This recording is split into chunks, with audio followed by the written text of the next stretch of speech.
Nadia, c'est Liesut.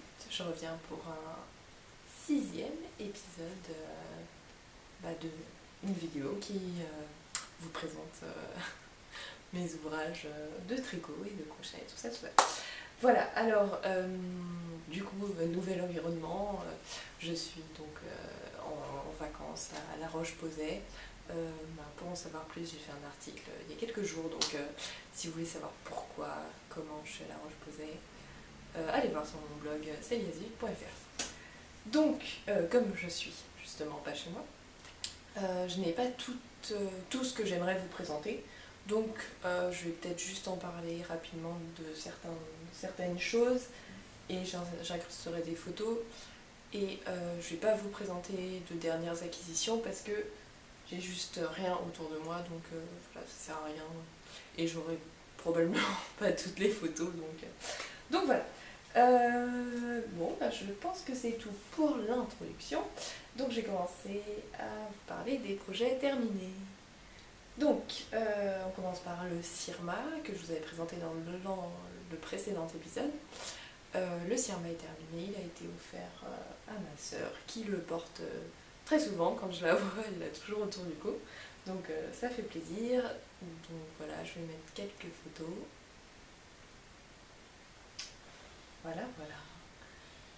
Du coup, c'était un modèle assez sympa à tricoter. Voilà. Après, sans plus non plus, c'est pas le gros coup de cœur pour moi. Après, c'est peut-être parce que j'ai pas. Le modèle, il me plaît aussi sans plus, mais voilà. Il reste quand même un bon projet et un châle du coup de grande envergure parce qu'il est quand même assez grand, donc voilà. Ensuite, deuxième projet que j'ai terminé et que j'ai avec là, ce sont les chaussettes Suzette. Donc je vous avais montré dans l'épisode précédent une qui était terminée, et ben maintenant j'ai les deux. Donc je suis super contente, la laine vit tranquillement aussi, c'est normal, ça peluche un peu, tout ça. Elles sont un tout petit peu grandes, mais après ça c'est de ma faute quand j'ai tricoté, je dirais. Parce que j'ai pas bien mesuré ou des choses comme ça.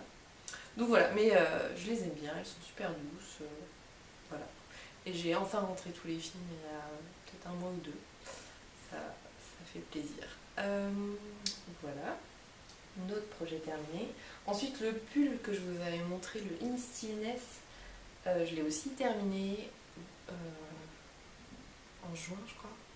Mais il est fini. Je suis assez contente aussi.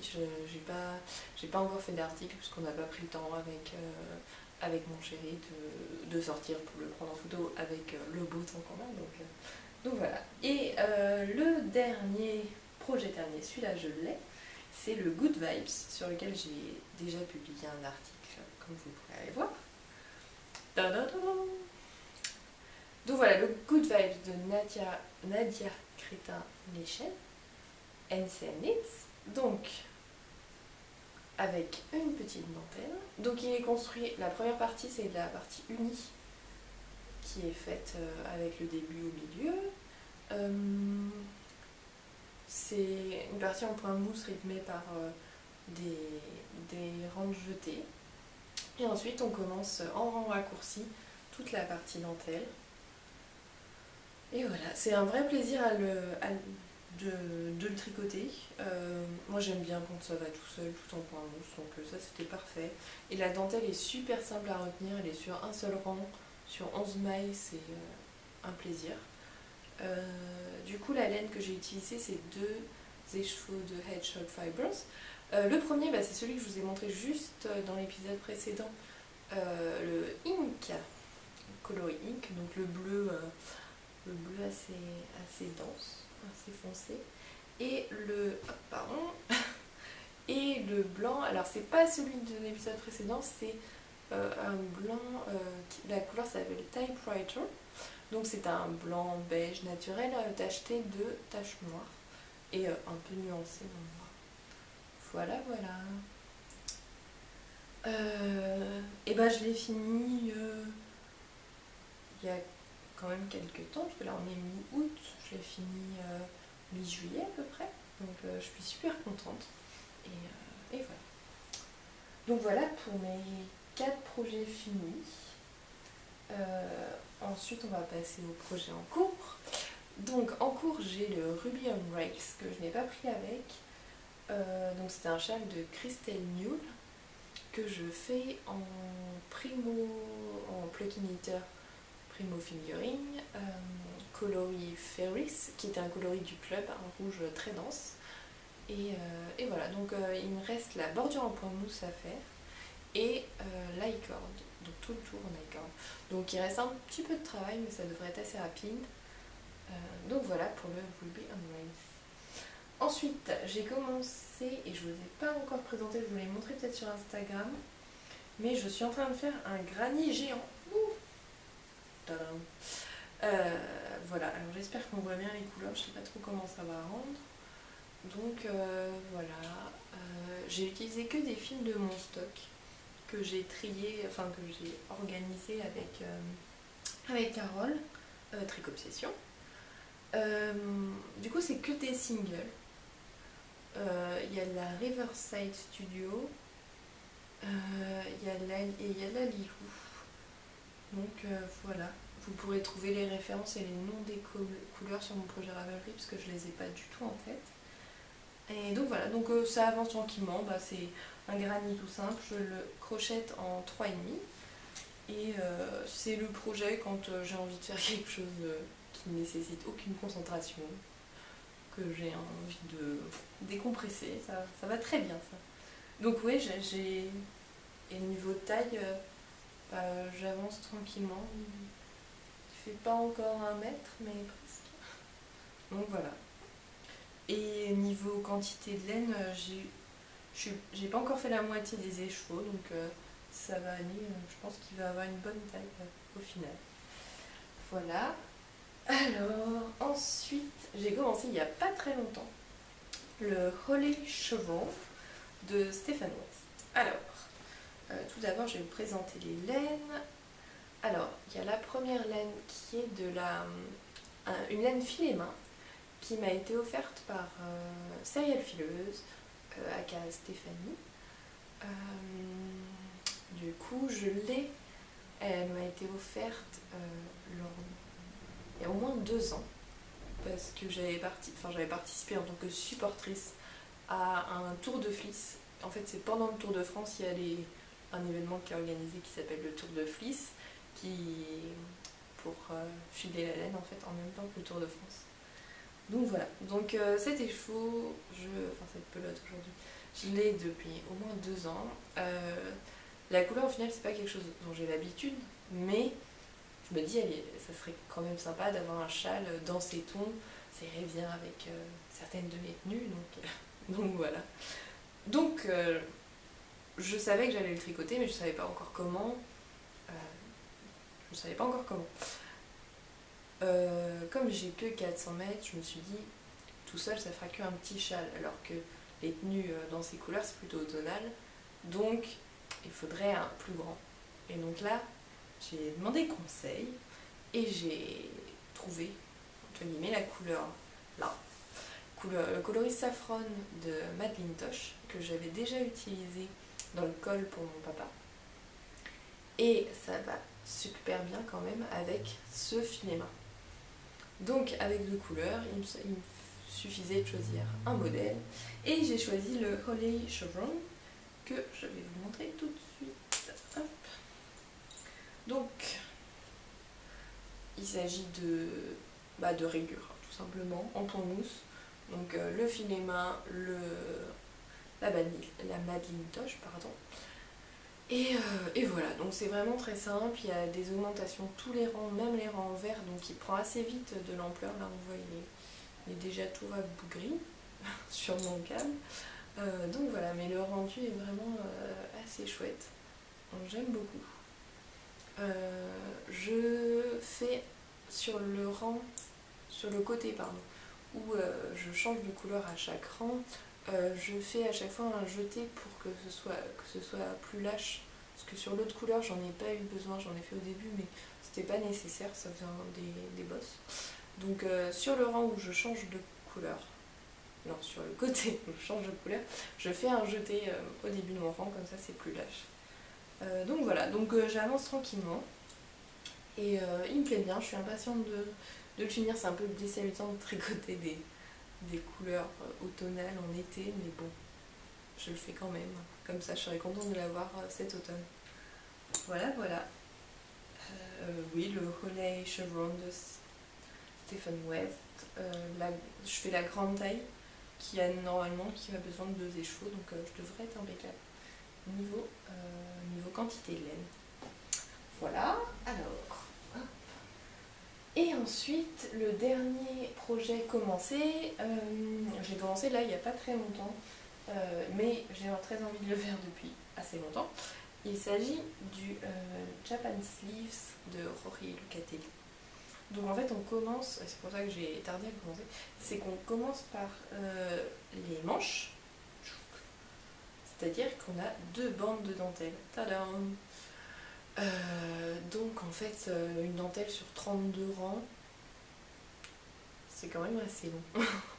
Donc c'est pour ça que j'ai un peu tardé à le commencer, mais au final là ça doit faire une semaine que je l'ai commencé, mais ça avance bien, il suffit de s'y mettre. Et donc voilà. Donc la laine, c'est la Pluck Knitwear coloris Wintry Mix, et que je vais associer avec celle que je vous avais déjà montrée, la Poet's Corner, qui est un bleu gris trop beau. Et du coup l'échantillon, je n'ai pas fait les rayures, mais voilà l'échantillon ce que ça donne. Parce que après avoir fait les manches, enfin les inserts de dentelle en manches, on relève les mailles et on va tricoter en rond. Hop là.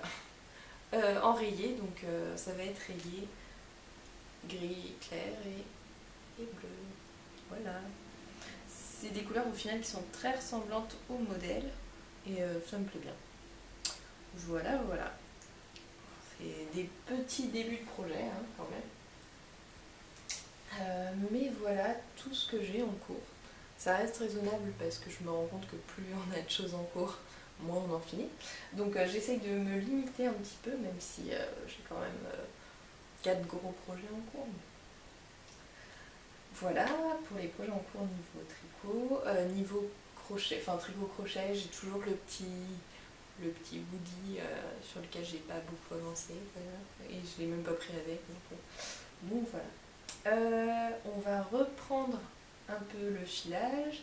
Du coup, par rapport au filage que je vous avais montré dans le dernier épisode, je l'ai terminé, il est retordu, je l'ai pas. C'est-à-dire que mon fil est prêt à être tricoté, mais je n'ai pas encore commencé à le tricoter. Je n'ai pas encore choisi exactement le projet que je veux faire avec. Mais c'est un chouette fil. Je pense avoir 1 ou 2 photos que je vais pouvoir vous mettre. Donc voilà. Ensuite, j'ai continué le filage avec une tresse que j'avais achetée à l'atelier du chat noir. Celle que je vous ai montrée dans l'épisode de septembre, ça peut être le 4e épisode, la tresse de l'atelier du chat noir que je filais au fuseau.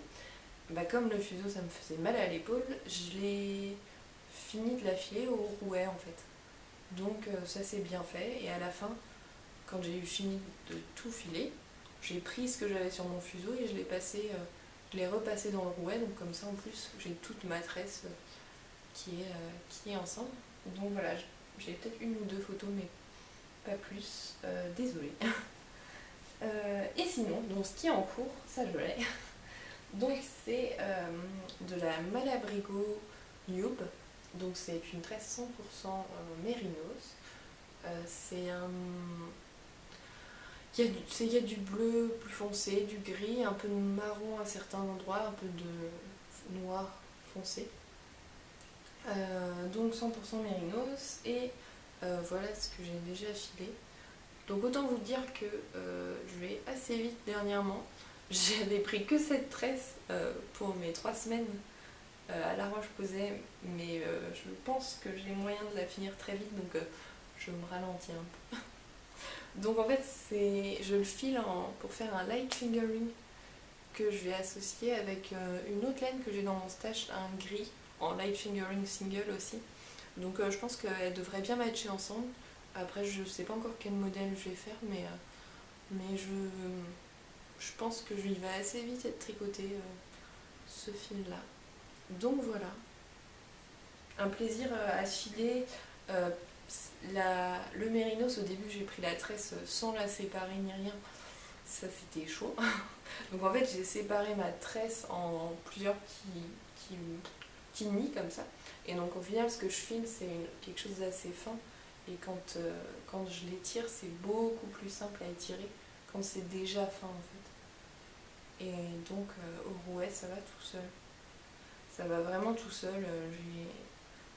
Je pense que j'ai filé au moins 70 grammes, mais tout seul. Donc voilà. Ça m'occupe bien, le filage. Voilà, bah ça a été assez rapide au final, mais j'ai une dernière partie un peu inédite. Je vais vous parler de couture. Donc, en fait, je couds très très très peu. Les seules choses que je couds, et j'en ai un peu plus cousu dernièrement, ce sont des pochons, des sacs à projet. Donc en fait, je vais faire une micro-chronologie. C'est-à-dire que ça, c'est mon premier sac à projet que j'ai fait avec Adeline 5604 km. Donc il est quand même doublé à l'intérieur avec un gris, avec un joli tissu avec des petits triangles. J'ai fait une tresse pour la fermeture. Donc ça, c'était mon projet à pochon que je traîne, je veux dire, que j'utilise depuis au moins un an, mais c'est vraiment la taille que j'aime bien. Des fois, je glisse dans le sac à main et puis hop, je pars avec. Donc c'est vraiment chouette. Donc il y a eu ce projet que j'ai fait il y a quelques temps et pour lequel j'ai vraiment je l'utilise super souvent et j'adore mon pochon. Après, dernièrement, suite au salon, ça doit être l'Aiguille en Fête, le CSF, j'ai vu le Fringe & Co Supply, leur sac à projet, qui est quand même très joli. Je pense que je vais vous mettre une petite photo ici. Donc ouais, ce sac à projet, je le trouve super chouette. Donc sur le week-end un week-end de mai, je sais plus lequel, un week-end où je faisais le pont, je me suis lancée dans la fabrication d'une copycat de ce sac à projet Fringe & Co. En regardant les mesures, je me suis dit, oh, c'est pas très grand. Moi, je vais en faire un peu plus grand. Et donc, sans modèle ni rien, je me suis lancée. Et puis, ça donne ça. Cordon, petit anse en cuir, un peu de jean rouge, intérieur doublé du coup avec une toile toute simple beige, deux grandes poches, alors une grande où il y a du bazar et une autre grande aussi mais avec deux petites coutures pour pouvoir mettre un crayon ou un crochet. Donc voilà. Quand je l'ai eu fini, je me suis dit, il est quand même vachement grand. Hein. Donc bon, j'ai pas regretté parce que je savais que je voulais un gros truc. Mais au final, je me suis dit, ouais, ça va faire pour les gros projets. Quand ton pull il sera presque fini, tu pourras le mettre dedans, aucun souci pour le trimballer. Donc, je me suis dit, c'est cool quand même. Ça m'a aussi un peu donné confiance parce que j'ai tout fait de A à Z et c'est ça qui m'a aussi motivée. J'aime bien, dans la couture, au final, je me suis rendu compte que j'aime bien faire tout réfléchir aussi à la conception avant de coudre. Donc voilà. Mais bon, ce projet il était bien, mais sans plus parce que il est quand même vachement grand. Bon, je l'utilise quand même parce que je l'ai pas venu juste pour vous montrer. J'utilise du coup, je mets des autres pochons dedans. C'est le pochon à pochon. Voilà. Et donc, je me suis dit, on va en faire un autre. Et donc là, je me suis lancée avec Linda, Lily fait main sur Instagram, et j'en ai fait un nouveau. Donc celui-là, il est parfait. Donc, c'est le même principe. Du coup, comme je l'avais fait déjà le grand, j'avais mes bases pour le plus petit. Et donc voilà. Donc un petit jean, l'intérieur en Bah, je vais pas réussir à m'ouvrir, tiens. Je l'ai trop serré. Hop. Normalement, je n'ai jamais ce problème. L'intérieur en petit Liberty avec une petite poche et un petit biais mouton qui est trop choupi, qui vient de la droguerie. Hop, j'ai fait une seule poche parce que je me suis rendu compte sur l'autre que j'en utilisais qu'une sur les deux, donc pas besoin d'avoir 15 000 poches. Et voilà. Le petit bout de cuir rouge pour être assorti. Et là, c'est vraiment la taille qu'il me fallait. Au final, par rapport au sac original, on va dire. Je vais pas y arriver. Ah, voilà. Par rapport au sac original, je sais plus si je suis dans les tailles, je suis vers les mêmes tailles ou pas. Mais en tout cas, au final, je me suis basée sur mon pochon là, que je me suis dit, pour avoir une taille à peu près équivalente, au niveau profond, enfin pas profondeur, enfin du coup largeur, parce que comme on a de l'épaisseur, ça va, c'est forcément plus grand. Donc voilà, et donc là, mon relais chevron, on met les deux pelotes, et on met le projet dedans. Tchouk.